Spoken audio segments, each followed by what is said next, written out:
Probably noticed our next speaker, we're getting up on the screen instead of getting here. He was meant to come from Sydney, but he couldn't get a flight. So it's Dan Sturrock from the Australian Renewable Energy Agency. So this session is about some tools to use in developing projects, and he's going to be speaking about funding opportunities. He'll also speak about the Clean Energy Finance Corporation, and they've got a specific bioenergy fund. And he's worked in investment banking with Macquarie and then PwC, and ARENA, as it's called, will. It looks like he's there. You're there, Dan. He's not talking. Mary, do you know? Do we have to? Okay, so hopefully the technology will work, and you can actually ask him questions. I think we have a microphone that will help do that. So we'll see how we go. So over to you, Dan. And I think, just so you know, Dan, everyone has a hard copy of your presentation on the tables. Hopefully everybody can hear me. I couldn't hear you that clearly. I'm not sure if it's Catherine speaking then. But I'm here via Skype. And sorry I couldn't be there in person. Would have really loved to have been there, but left the arrangements a bit late and wasn't able to make the travel work. So hopefully it's been a really interesting morning. I look forward to hearing all about it.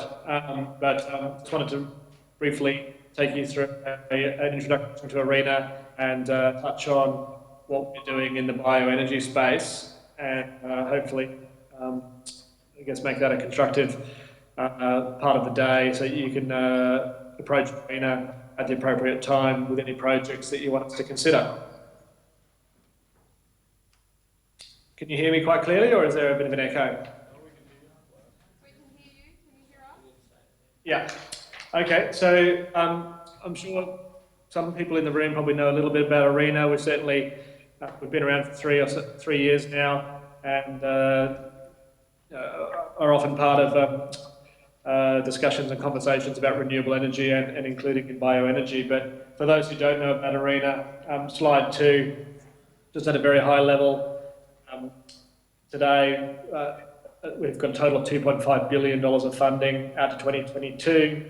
Of that amount, we committed $1.1 billion across almost 250 projects right across the spectrum. Our mandate is to increase the competitiveness of renewable energy and increase the supply in Australia, which is obviously a very broad mandate, but that's what's in the ARENA Act. And then beneath that, we have a range of priorities and strategy, which I'll touch on. We've also got a mission to share knowledge in the industry, and that's really, for us, the trade-off. Being a grant provider, we expect our projects to be generous in sharing knowledge to help others move forward and commercialise technologies and business models quickly than they otherwise would. So moving on to page 3, some recent announcements, sort of bringing people up to speed with the state of play with ARENA and also other related matters. So on the 23rd of March, just a couple of months ago, there was an announcement that the federal government wanted to retain ARENA and the Clean Energy Finance Corporation, which was obviously good news. They also announced that they wanted to expand ARENA's mandate to be more aligned with the Clean Energy Finance Corporation, and that it would include energy efficiency and low emissions technologies. Both of those things can be done by regulation, which doesn't require Parliament to approve any changes to legislation. They also announced in that policy update that they saw ARENA going forward investing via more commercial forms of funding, debt and equity under the Clean Energy Innovation Fund, which would be a new entity which would be jointly managed by the ARENA and the CEFC. That entity should be up and running in July so pretty soon. However, I guess the next announcement wasn't so positive, which was that the government still to retain a savings, which was announced in the 2014 budget of $1.3 billion, and that would still require a legislative change, which date hasn't occurred due to the upper house not supporting that. So the outcome of that will be dependent on the outcome of the election. Subsequent to this announcement, the new board was announced in the middle of April. So we've got 6 new directors. It's a very experienced board, which we're now working with in a business as usual way. The changes to the regulation haven't yet gone through, so but we expect that to go through very shortly. Subject to any change in the ARENA Act in relation to funding, we'll continue on as we did before with the new board. The next page, slide 4, just gives a bit of an overview of ARENA's role along with the CFC and legislative arrangements. ARENA takes and invests from late stage R&D, so working with universities on technologies that could be still 10 years away from commercialisation, all the way through to large-scale deployment projects, with the most obvious example being large-scale solar PV. But the technology is very much proven and bankable and relatively simple, but a grant is still required to make projects commercially viable against wind energy. And we invested in everything in between, so pilot projects, demonstration projects, studies, mapping, all sorts of things. And I guess in bioenergy, which we'll come to, we've certainly done work in the early stages of technology. We've done desktop studies, also supported pilot projects and feasibility studies. Haven't invested anything in bioenergy yet, which would be sort of category of large-scale deployment yet.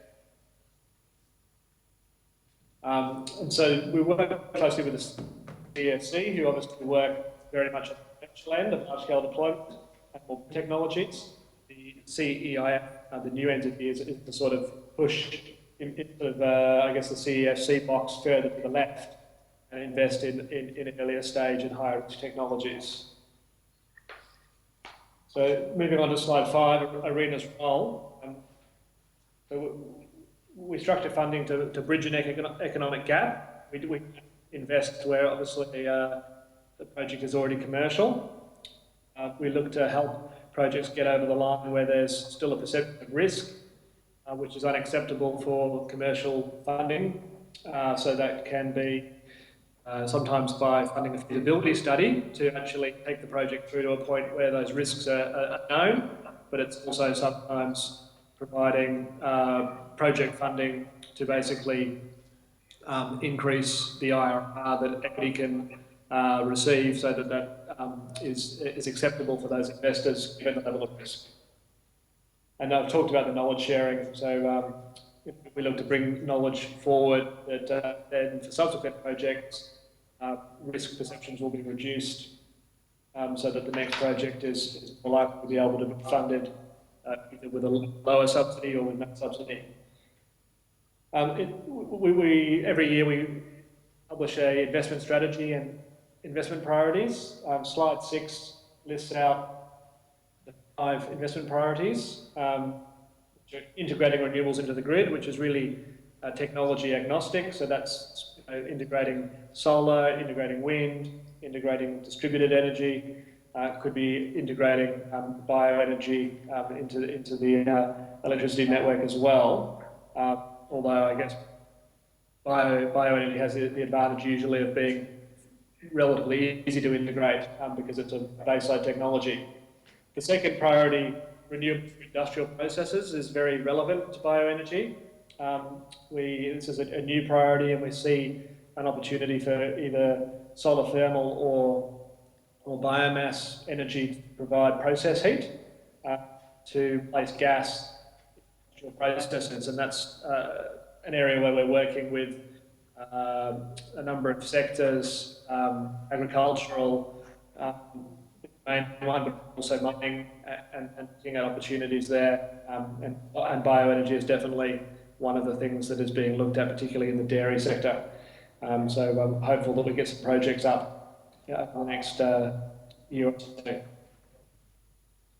And then there's off-grid, where we do see some biomass opportunities, but mainly that's a lot of solar PV and solar thermal. And then free grid and network constrained areas, which again is technology agnostic and open to anything.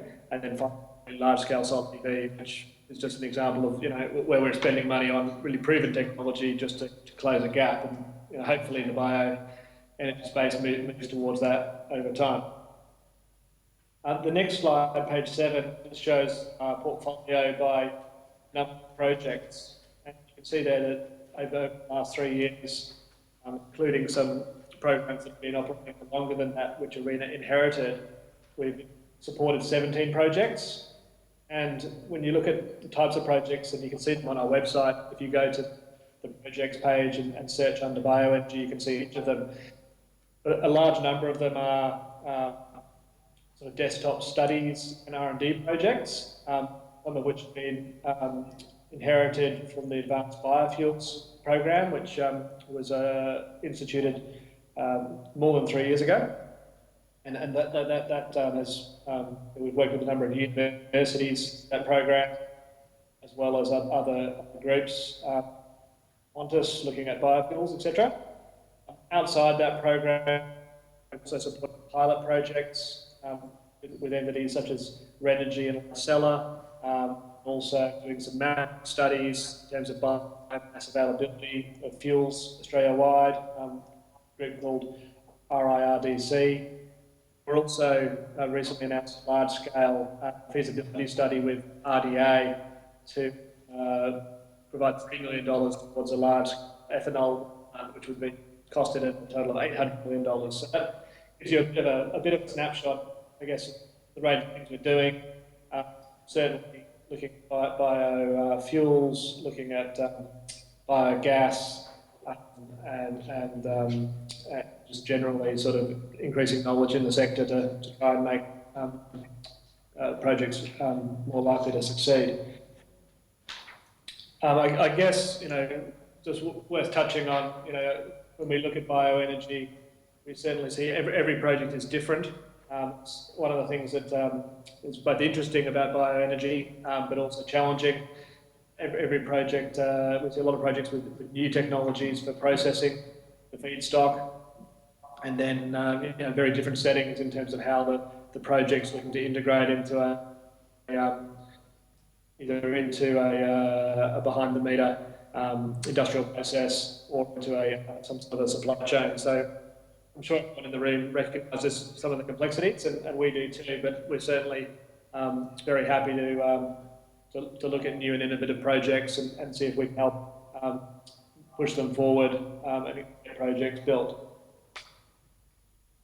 Slide 8, we just sort of drilling down into sort of bioenergy specifically, how we call it an investment focus area, so it's a specific priority. When we're looking at bioenergy, biofuels, there's a few points here which I don't think will surprise anyone.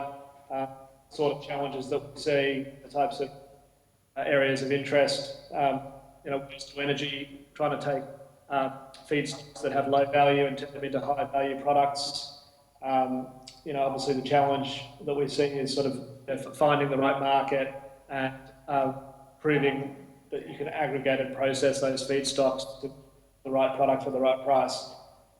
Biofuels is kind of a variation of the same thing. I guess some other challenges around the market and the co-products. So that's a bit of an overview. I'm happy to take questions if there are any. You probably don't want to hear too much of the generic, so I'm happy to take questions if there's any follow-up questions on those slides. No problem. Apologies again for not being there in person, and look forward to hearing about the outcomes of the day, and hopefully hearing from some of your participants over the coming weeks and months.